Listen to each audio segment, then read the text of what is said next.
প্রত্যেকের জীবনেই তো গল্প থাকে, আমার জীবনেও গল্প আছে। বাসায় তো কোনো খাবার নাই, আমি খাবো কি?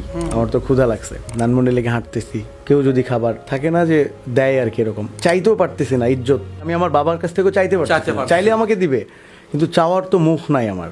আমি তো সেই বিশ্বাসটা নষ্ট করে ফেলছি। লেকে হাঁটতেছি, 2 দিন চলে গেল, মানে ক্ষুধা আমি নিতে পারতেছি না, মানে 2 দিন না খাওয়া। হ্যাঁ, আর আমি কলে গিয়ে বাথরুমে গিয়ে ট্যাপের পানি খাই। সন্ধ্যার দিকে খোপের পাশে একটা পাউরুটি ছিল, পানির মধ্যে ভাসতেছে। ওই পাউরুটিটা তুলে চাপ দিলাম, দেখলাম নরম হয়ে গেছে একদম। সেইটা খাইছিলাম, ক্ষুধা লাগছিল তো। আমার এখন পানি বের হবে না, পানি যা বের করার ওই দিনই বের করে দিই। সেই দিনে আমি বুঝছি যে খাবারটা কি জিনিস। আজকের যে কামরুজ্জামান রাব্বি, ওই দিনের ওই শপথের পর থেকে আমার একটা সার্কেল তৈরি হলো, যে সার্কেলটাই শহরের টোকাই সার্কেল বলা যায় আর কি। খাওয়া ঘোরা, অনেকে যাচ্ছে ঘুরতে, হয়তো গার্লফ্রেন্ড বয়ফ্রেন্ডই যাচ্ছে ঘুরতে, তাদেরকে চটথাপ্পড় দিয়ে তাদের ফোন টোন কেড়ে নেয়া, তারা আমার বন্ধু হলো। কেন বন্ধু হলো? কারণ আমি, তারা আমাকে সাপ্লাই দেয়। কিন্তু এই আনন্দটাই জীবনের শেষ আনন্দ নয়, সামনের থেকে অনেক বেশি আনন্দ আছে।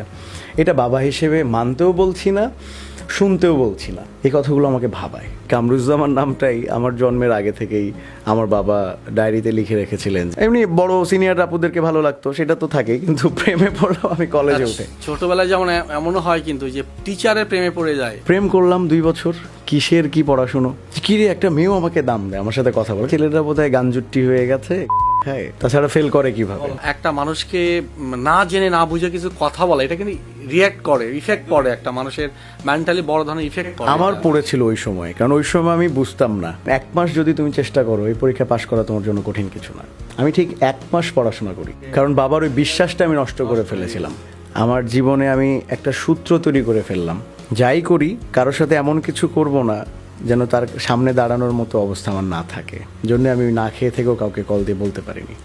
যেই সুযোগটা আমাকে আল্লাহ দিয়েছে না ভাই, এই সুযোগটা যদি নষ্ট করে ফেলি আমি কালকে আজকে, আর জীবনেও পাবো না, এই জীবনে পাবো না, এটা আমি জানি, বিশ্বাস করি। বসে থাকতাম, উপস্থাপককে একটা চিরকুটের কাগজ দিতাম যে ভাই আমার নামেই রাব্বি গান গাইবে। আমি গান গাইতে গেলাম, ওইখানে খুব ইচ্ছা নেই, আমি বাসায় খুব নিজে নিজে প্র্যাকটিস করলাম। শেষ পর্যন্ত আমার আর জায়গা হলো না, আমার অনুষ্ঠান শেষ আর কি।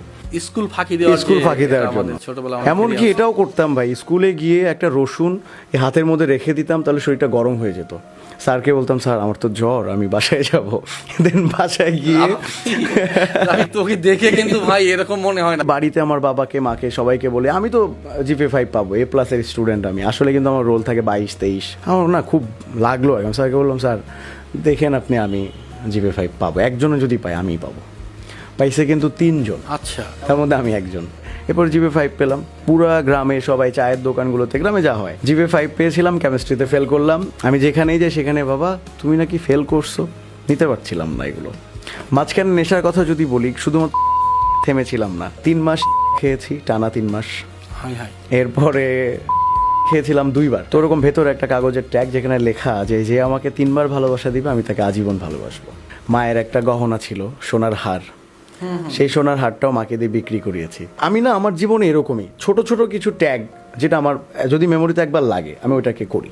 আর এই যে আমার জীবনের এই গল্পগুলো সব চলে গেল, মাথায় কোনো নেশা নেই, কোনো রাজনীতি নেই, প্রেম তো নেই, কিছুই নাই। জীবনের প্রথম ঢাকায় আসলাম, কি উদ্দেশ্য? ছায়ানটে ভর্তি হব, গান শিখবো। ঢাকায় এসে প্রথম কোনো রেস্টুরেন্টে বসা, যমুনা ফিচার পার্কে ঢোকা টুটুলের মাধ্যমে। আচ্ছা আচ্ছা, টুটুল সেগুলো আমাকে দেখিয়েছে, আমি আমার মতো শুধু গানের পেছনে সময় দিয়েছি। এরপর আমার ম্যাজিক বাউলিয়ানাতে অডিশন দিলাম। আমার গায়ে সেদিন 102 ডিগ্রি জ্বর, দোতারে নিয়ে গাইলাম। 2016 সাল জুলাই মাস।